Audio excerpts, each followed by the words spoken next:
I don't do a lot of these talking videos. If you follow me at all, you probably noticed that it's just basically my training log.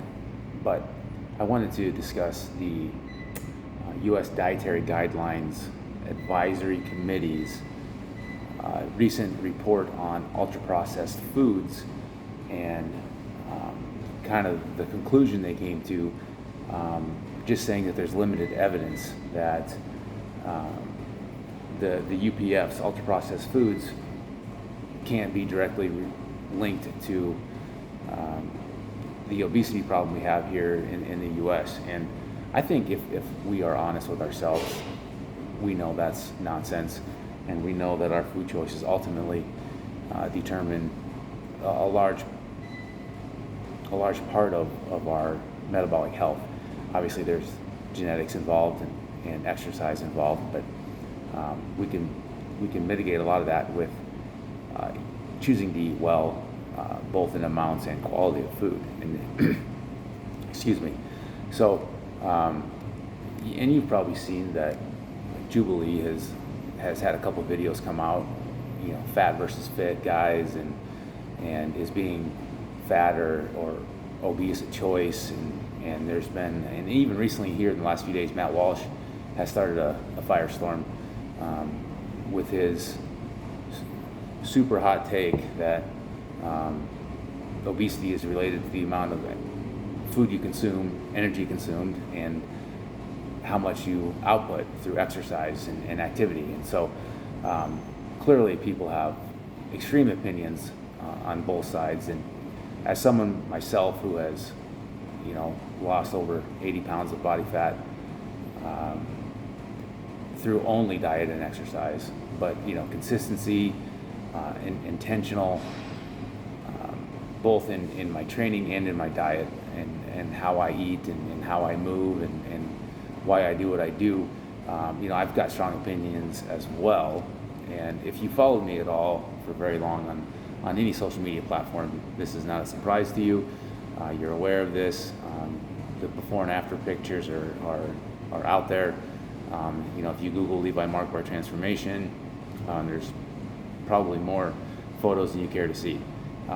It's something I'm, as an individual, I'm very proud of, but also as a business and someone trying to be a transparent and informative brand, that I think it's super important that I try to continue to put this information out there.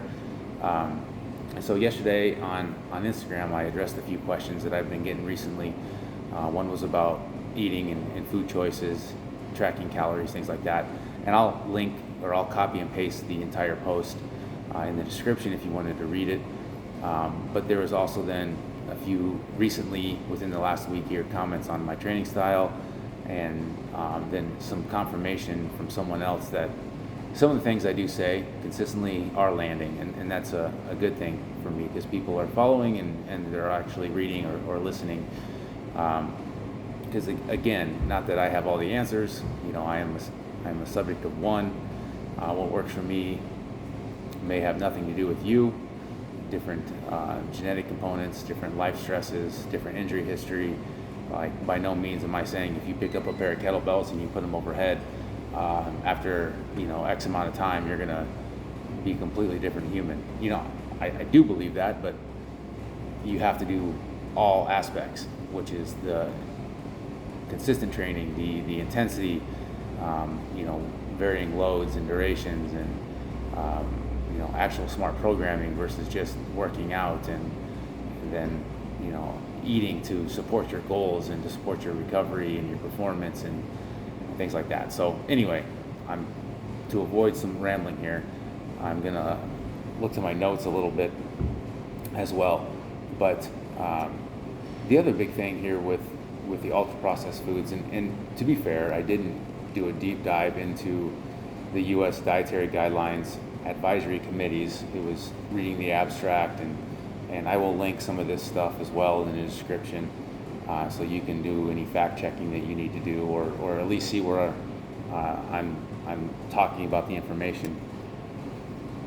But they came out and they said that the data, and I'm going to read it so I don't misquote it. The data has several limitations due to the meta evidence of low quality and the fact that the level of risk consistently changes depending on the methodology used to assess also processed foods intake. Therefore, caution should be used when interpreting and extrapolating the results.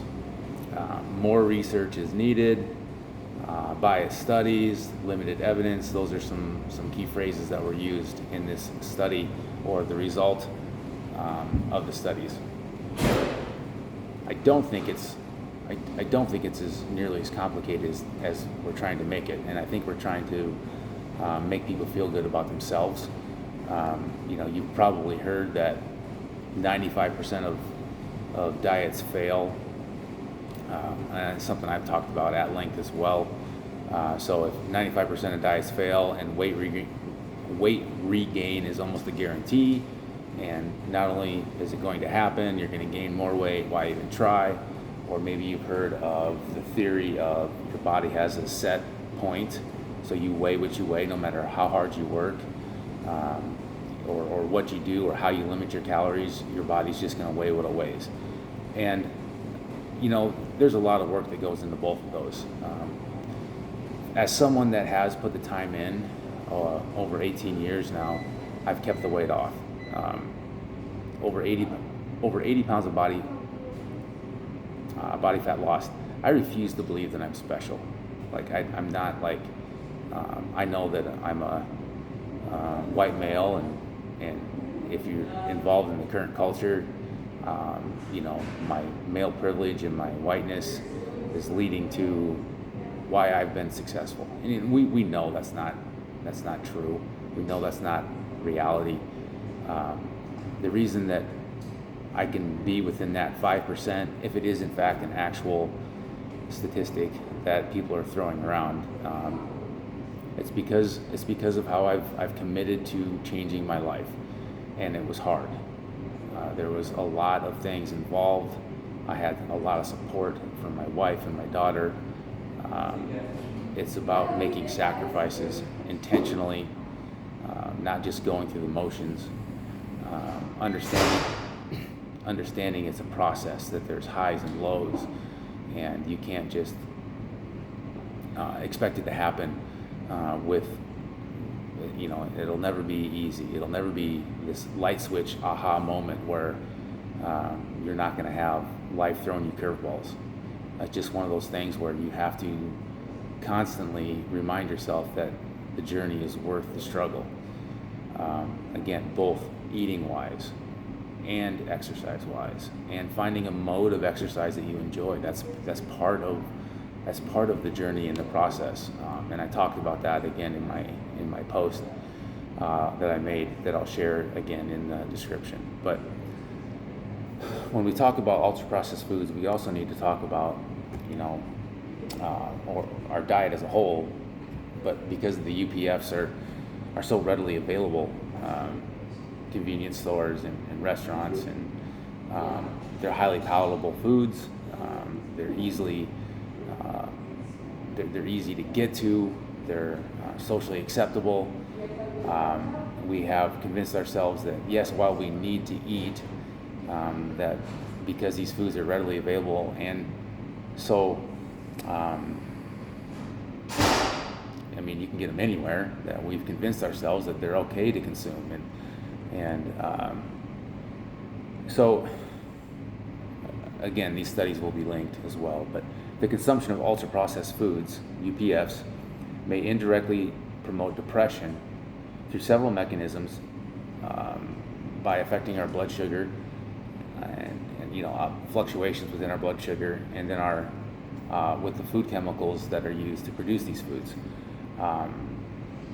They're being made based on taste and palatability versus actually having nutrition. So a lot of times they're deficient in the nutrients that our bodies need to go through the processes that it needs to do to live in a manner that we deserve to live in. My own personal experience with inflammation, which I've talked about again in video and in writing with the injury that I had, the surgery that I had with my arm. That was recent, but the gut inflammation, that's a real problem with the foods that we're choosing. An imbalance of gut or microbiota. Just how, with 70% of our immune system being in our gut, and we're constantly putting these foods in our systems, how it responds to what we're doing is largely negative. And the UPFs are formulated with added sugars and salt and carbohydrates, fats, a lot of preservatives and additives, fake sugars, high fructose corn syrup, and the American diet currently sits about 57% of the calories for adults are coming from UPFs, which is terrible. But then even more than that is 67% in our children. So we're feeding our children this garbage, and then of course, the sooner we start consuming this type of food, the easier it is to become addicted, and then the harder it is to break that cycle. That was something again that I struggled with, not to throw my parents under the bus, but I developed a food issue at an early age as a way to self-medicate, and then it just became worse and worse, and became a much bigger.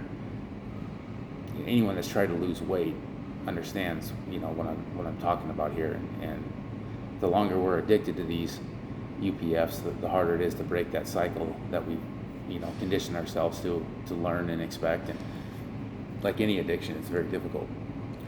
But again, we look at artificial sweeteners. They're filled with these. Our UPFs are filled with these artificial sweeteners, and high trans fat, high sugar, low fiber, low micronutrients, phytochemicals. It's all interacting with our body's pathways, and the more inflammation we have because of that, the more oxidative stress we have because of our life, it all compounds. The food industry is using these non-nutritive ingredients in the processing, and a lot of time these artificial sweeteners, because they're cheaper, obviously they're being used, have been shown to inhibit the synthesis and release of the neurotransmitters. We get these, when that happens,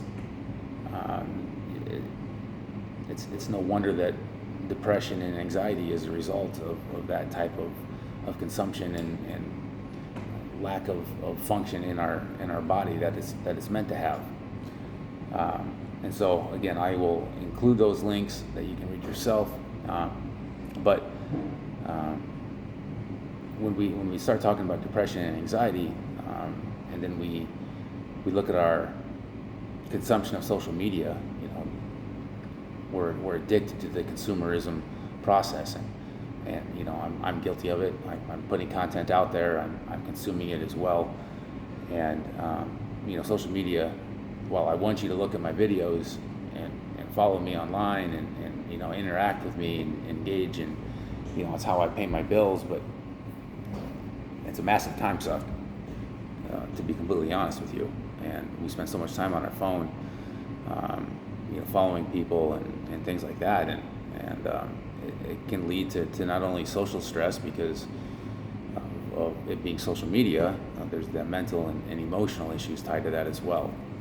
And imposter syndrome is a common topic that's talked about by a lot of different people for good reason. Body dysmorphia, another common talking point on social media. But imposter syndrome is the condition of feeling anxious and not experiencing success internally despite being a high performing in external objective ways.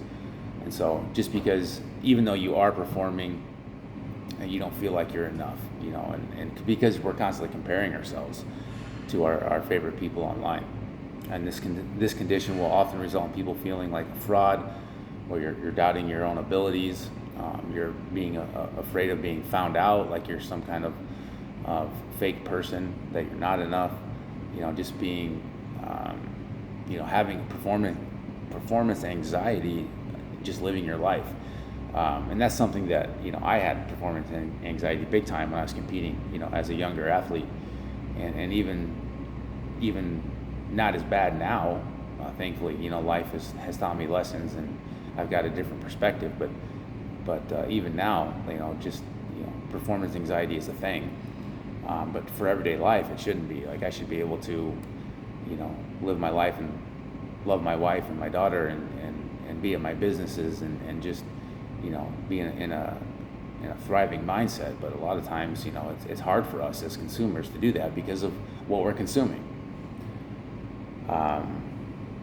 When you combine the negative effects of social media, beyond just wasting time, but going into that anxious and depressive, comparison mindset, and if you're choosing to eat foods that encourage that as well, it's a bad combination.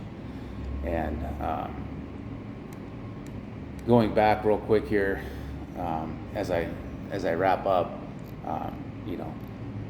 it's really unfortunate that these government agencies that we should be able to count on, with providing us information that is useful, but we know we don't have to pretend. We know that ultra processed foods, not only are they increasing our anxiousness and depression, but they are absolutely contributing to this obesity problem that we have here in the West. Well, all over the world, but especially in the West. We live in excess. We desire excess. We desire consumerism. We desire comfort, and that's all part of it. And they know exactly what they're doing. And if you're someone that's reading these abstracts or these studies, and you're looking, oh, see, there's limited evidence to suggest, no, you know that your body might have a set point for weight, but it's not illness. Your body's set point is not illness. It's not dysfunction. It's not deformity. And that's what we continue to do, is we continue to eat ourselves into illness, eat ourselves into deformity, and then we blame everything else, because it can never be our fault. We can never cross that line into personal responsibility. And the more it's somebody else's fault, the less successful you're going to be. The less ownership you take, the longer you can plan on being sick. And so 95%, if that's the real stat, those diets fail because 95% of the time you quit. 95% of the time it's too hard. 95% of the time you go back to your lifestyle of seeking comfort and delusion. And that is America right now. And so, I hope you read the description. I hope you found it beneficial. It's not new information. Not from me, not from others. I just hope maybe it'll land differently for you. Thanks.